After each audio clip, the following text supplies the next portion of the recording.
Hello guys, welcome to my new video. आज हम percentage topic start करने जा रहे हैं। इस वीडियो में हम इसके कॉन्सेप्ट्स बेसिक्स टू एडवांस पढ़ेंगे और साथ ही में मैं आपको दो तीन एग्जांपल्स भी करवाऊंगा। तो चलो यार शुरू करते हैं। सबसे पहले हम फ्रैक्शन को परसेंटेज में कन्वर्ट करना सीखेंगे। तो यहाँ पे आपको एक चार्ट दे रखा है जिसमें इस साइड आपको सारी फ्रैक्शंस वैल्यू और उनका उनकी कन्वर्टेड वैल्यू परसेंटेज में लिखी हुई है। तो जैसे अगर मैं बोलूँ कि 1/2 है ये फ्रैक्शन वैल्यू, तो इसका परसेंटेज वैल्यू कितनी है? 50%। अगर 1/4 बोलूँ तो इसका ये फ्रैक्शन वैल्यू, इसकी परसेंटेज वैल्यू 25%। 1/5 बोलूँ तो इसकी परसेंटेज वैल्यू 20%। अभी काम कैसे आती है? जैसे मान लो कि 100 है, 100 रुपये है। मैं आपको बोलूँ कि इसको 20% निकालो, तो इस अब 100 का 20% कितना होगा? 20। अब या तो आप 20% निकाल लो या फिर आप इसको क्या कर सकते हो, 20% का फ्रैक्शन कितना होता है? 1/5। तो उसको 1/5 भी निकालोगे तो भी 20 आएगा। अभी फ्रैक्शन काम कहाँ आते हैं? जैसे मान लो मैंने बोला वो 600 रुपये और आपको बोला कि इसका 16.66% निकालो।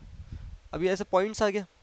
अब इन कॉम्प्लिकेटेड जो होते हैं कॉम्प्लिकेटेड परसेंटेज, इसका फ्रैक्शन वैल्यू का फ्रैक्शन से निकालना ईजी होता है। तो इसका 16.66 का फ्रैक्शन वैल्यू कितनी होती है? 1/6।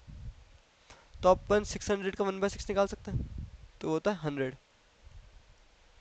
ठीक है, और इनको और समझते हैं अपन। जैसे मैं मान लूँ, आपको कोई क्वेश्चन दूँ कि if a number is increased by मान लो 40%,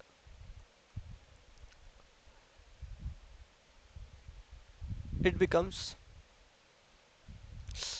sorry it becomes 420, then find the number। ठीक है, अब इसको करने के आपको तीन तरीके बताऊंगा। तो पहला तो वही अपना ट्रेडिशनल के x मान लो, वो नंबर x है, तो x प्लस 40%, तो 40x upon 40% of number upon 100 ही हो गया। उसकी वैल्यू अपन को दे रखी है 420। ये अपन स्कूल में जो बेसिक पहले करते थे कि यहाँ से फिर x निकाल लेंगे अपन। ठीक है, तो ये जीरो से ये जीरो कटा, यहाँ आएगा 10x, 10x plus 4x 14x upon 10 equals to 420। ये से ये कटेगा 3 बार, तो यहाँ पे x की वैल्यू कितनी आ जाएगी? ये इधर चला जाएगा तो x की वैल्यू कितनी आ जाएगी? 300। ठीक है, ये तो एकदम बेसिक तरीका हो गया अपन जो ट्रेडिशनल मेथड जिसको कहते हैं। अगर इसको अपन मान लो अपन 100 मान के करते हैं एक तरीका के, तो अपन 100 मान लो। तो अपन 100 मानेंगे तो कोई चीज़ 100 है, मान लो नंबर है 100 है, x ले लो 100 है। ठीक है, और 40% से इंक्रीज हुआ, तो 100 का 40% 40, 40 से इंक्रीज हुआ तो कितना हो गया? 100 प्लस 40 हो जाएगा, तो कितना हो जाएगा? 140 हो गया। अब मेरे हिसाब से 140 हुआ, क्वेश्चन के हिसाब से 420 हुआ, तो मेरे एक की वैल्यू कितनी आ जाएगी? 3। मेरे एक की वैल्यू 3 है, तो मेरे 100 की वैल्यू कितनी हो जाएगी? 3 इंटू 100, 3 इंटू 100, तो 300 हो जाएगा। ठीक है, अब एक और तरीका अपन कहते हैं फ्रैक्शन से करते हैं। अब 40 का परसेंट का फ्रैक्शन वैल्यू कितनी होती है? 2/5। क्योंकि 1/5 कितना होता है? 20%। तो मैं यहाँ भी 2 से मल्टीप्लाई कर दूंगा, यहाँ भी 2 से मल्टीप्लाई कर दूंगा, तो कितना देगा? यहाँ पे 40% आ जाएगा, और ये कितना बन जाएगा? 2/5। ठीक है, तो 40% का फ्रैक्शन वैल्यू होती है 2/5। अब इसको रीड कैसे करते हैं कि 5 का 40% 2 होता है। इसका मतलब अगर कोई चीज़ पहले 5 है तो 2 से इंक्रीज हो गया 7 बन जाएगी। ठीक है, अब मेरे पास 7 की वैल्यू कितनी दे रखी? 420। तो यहाँ पे कितने से मल्टीप्लाई हो रहा है? इसको डिवाइड करूँगा 7 को 6 बार, तो 60 से मल्टीप्लाई हो रहा है, तो यहाँ भी आप 60 से मल्टीप्लाई कर दो, तो मेरी वैल्यू वैल्यू कितनी थी? 300। तो ये तीनों तरीके आप किसी से भी निकाल सकते हो। ये तो बकवास ही है, ये दोनों सही है, इनमें से कोई से भी एक से कर सकते हो आप। ठीक है, तो अब इसी थोड़े एग्जांपल्स देख लेते हैं यार।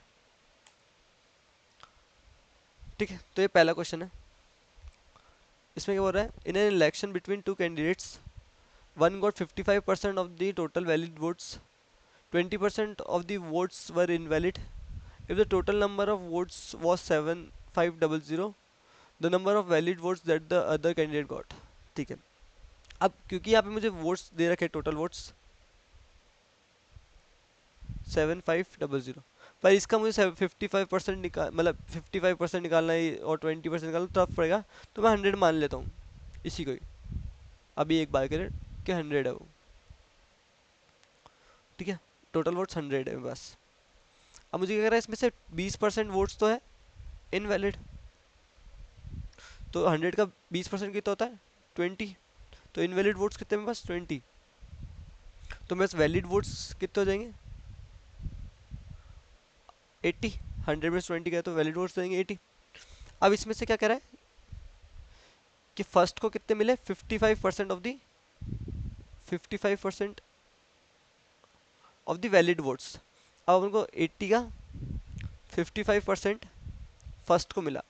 अब या तो आप इसको ऐसे निकाल लो कि 80 इंटू 55/100 करके, या आप ऐसे भी सोच सकते हो कि इसको 55% निकालना है ना अपन को, तो उसको दो में ब्रेक कर लो कि 50% प्लस 5%, तो ऐसे इजी पड़ेगा। अब 80 का 50% कितना होता है 40, और 80 का 5%, 80 का 10% 8, 5% 4, तो इसको ऐड कर लो तो कितना आ जाएगा 44, तो अपना 80 का 55% कितना आ गया 44।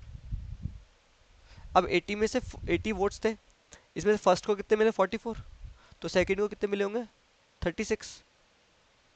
ठीक है, अब मैंने 100 माना था, तो मेरी एक्चुअल वैल्यू तो 7500 है, तो मेरी 100 की वैल्यू इतनी है, तो मेरे 1 की वैल्यू कितनी हो जाएगी 75, ये दो जीरो कटे ना, तो मेरे 1 की वैल्यू 75 है, तो मेरे 36 की वैल्यू कितनी है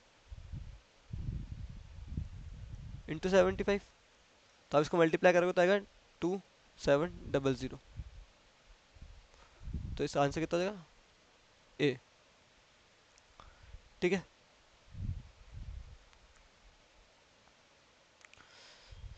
अगला क्वेश्चन देखते हैं। इसमें क्या कह रहा है, Ayush spends 25% of the amount of money on an insurance policy, 26% on food, 23% on children's education, 19% on recreation, he deposit the remaining amount. ठीक है, उसने क्या किया, मान लो टोटल 100% ही होता है।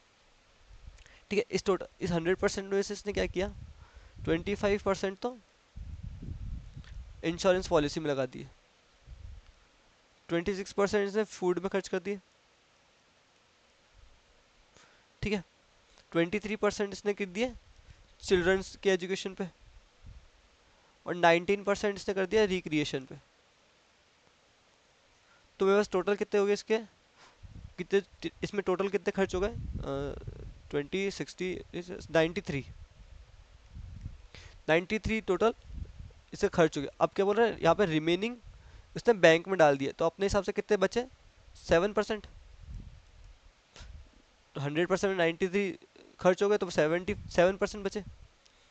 ठीक है, और 7% का अमाउंट कितना है 26600, तो यहाँ से 1% कितना आ जाएगा, ये घटेगा 3 बार बचे 5, 56 800, तो मेरे 1% की वैल्यू 3800। मुझसे क्या पूछा है कि what is the amount that spends on food and recreation. अब फूड पे कितना किया 26% और रिक्रिएशन पे किया 19%, तो 26% प्लस 19 टोटल कितना आ जाएगा 45%। तो मुझसे पूछा 45% की वैल्यू,